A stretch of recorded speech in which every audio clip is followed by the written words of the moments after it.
కేంద్ర మంత్రి బండి సంజయ్ కి BRS working president KTR legal notice పంపించారు.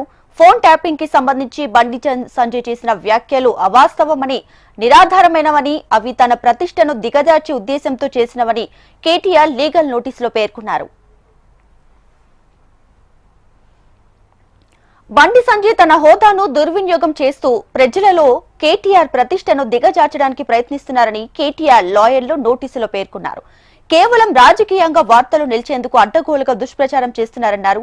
ఫోన్ ట్యాపింగ్ ఆరోపణల వలన కేటీఆర్ ప్రతిష్టకు భంగం కలిగిందని, పదే పదే చేస్తున్న వ్యాఖ్యలతో తన క్లయింట్ కేటీఆర్ పరువుకి భంగం కలుగుతుందని నోటీసులో పేర్కొన్నారు. అసత్య ఆరోపణలు చేసినందుకు గాను బండి సంజయ్ బేషరతుగా కేటీఆర్ కు క్షమాపణ చెప్పాలని, భవిష్యత్తులో ప్రత్యక్షంగా లేదా పరోక్షంగా ఎటువంటి దురుద్దేశపూర్వక వ్యాఖ్యలు చేయకూడదని నోటీసులో డిమాండ్ చేశారు. నోటీస్ అందిన 7 రోజుల్లోగా ఈ డిమాండ్లను పాటించకపోతే చట్టపరంగా క్రిమినల్ చర్యలు తీసుకుంటామని హెచ్చరించారు.